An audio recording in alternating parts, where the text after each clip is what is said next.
পঞ্চগড় পৌরসভায় টিআর কর্মসূচির অর্থ বরাদ্দের অনিয়মের অভিযোগ উঠেছে। পৌরসভার ৬টি মাদ্রাসার উন্নয়ন কাজের জন্য প্রায় ১২ লাখ টাকা বরাদ্দ অনুমোদন করে পঞ্চগড় পৌরসভা।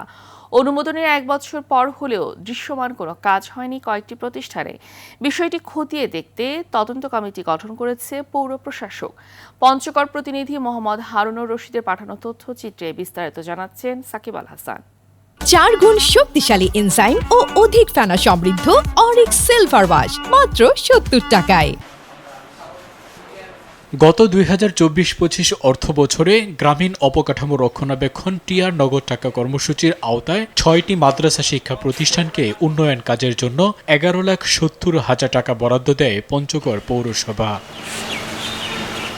এর মধ্যে পঞ্চগড় মার্কাস মাদ্রাসায় ৩,২০,০০০, তালিমউদ্দিন একাডেমিতে ৩,৯০,০০০ এবং বাকি ৪টি মাদ্রাসায় ১,১৫,০০০ টাকা করে বরাদ্দ দেয় পৌরসভা। কিন্তু অনুমোদনের ১ বছর পার হলেও কোনো কার্যক্রম দেখা যায়নি পঞ্চগড় মার্কাস মাদ্রাসার। এই টাকা তো পুরো আত্মসাৎ করা হয়েছে। আমরা মহল্লাবাসী আজও জানি না যে এখানে মাদ্রাসা ছিল। এই ব্যাপারে আমরা প্রজেক্ট কমিটির কাছে জানতে চাইলে ওরা আমাদের সঙ্গে রুক্ষ আচরণ করে এবং খারাপ আচরণ করে। সরেজমিনে দেখা যায় একক ব্যক্তি মালিকানায় পরিচালিত রৌশনাবাগ মাদ্রাসাতুল ফালা, ইসলামাবাদ মাদ্রাসাতুল রাইয়ান ও তালিমউদ্দিন একাডেমি মাদ্রাসায় বরাদ্দের টাকায় কেনা হয়েছে ফার্নিচার, ল্যাপটপ, ফ্রিজ সহ নানা ব্যবহারিক পণ্য।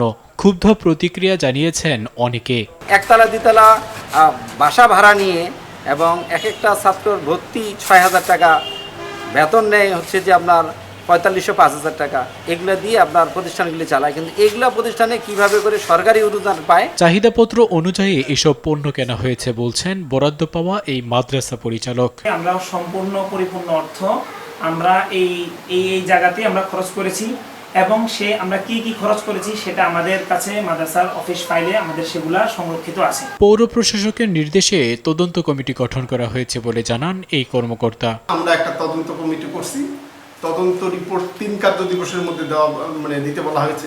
রিপোর্টটা আসলে আমরা বিস্তারিত দিব। দ্রুত তদন্ত শেষে যথাযথ ব্যবস্থা গ্রহণের দাবি পৌরবাসীর। সাকিব আল হাসান, RTV।